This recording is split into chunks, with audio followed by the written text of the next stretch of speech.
Europe 1, les pieds dans le plat. L'histoire vraie ou pas de Pierre Bellemare. Alors, elle s'intitule « Main invisible ».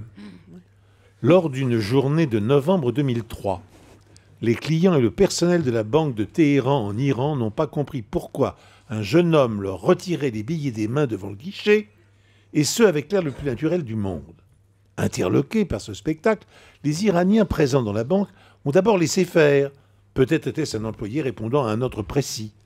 Mais, se rendant compte que son petit manège ne cessait pas et que l'argent récolté était uniquement destiné à alourdir ses poches, une foule d'individus lui est finalement tombée dessus. Le voleur, dont l'identité n'a pas été révélée, fut maîtrisé et la police prévenue. L'homme se retrouva au tribunal et, comme la bêtise insiste toujours, c'est ce que disait Camus tout au moins, devant le juge, il se mit à pleurer à chaudes larmes, des larmes qui avaient, il est vrai, tous les accents de la sincérité. L'aigrefin se disait victime d'une arnaque. Il expliqua « Je suis allé voir un marabout. Je cherchais un moyen de devenir riche. Il m'a fait payer 5 millions de rials, 625 $, contre un parchemin qui me rendrait invisible. » Il se croyait invisible, bravo homme. Oui.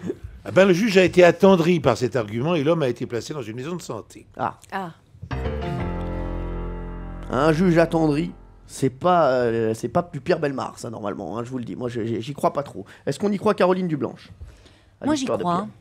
Laurent Guimier. Moi, je crois à l'histoire. En revanche, je pense que la justice iranienne n'est pas aussi clémente que vous le dites. Et je pense qu'il a été lourdement condamné, ce type.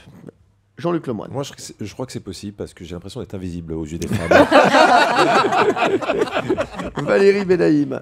Oui, moi j'y crois. C'est l'histoire du roi à qui on faisait croire qu'il portait des vêtements que seuls les intelligents pouvaient voir. Donc c'est une histoire à laquelle je crois. Ouais. Merci Valérie, merci.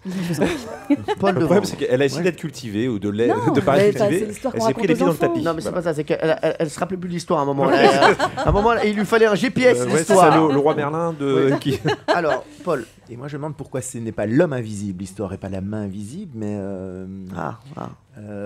tout l'homme invisible. Je me dis que le marabout aurait peut-être juste mis la main invisible. Donc, d'accord. Écoutez, je vais vous dire, Paul, on n'a pas compris pourquoi vous n'y croyez pas. mais on vous suit quand même. Parce qu'il n'y a pas de cohérence entre le titre et l'histoire. Pierre, est-ce que cette histoire est vraie intégralement ou pas? La fin est fausse, l'homme a été placé en détention et pas du tout Bravo, dans Jacques. une maison de santé. Bravo, Jacques.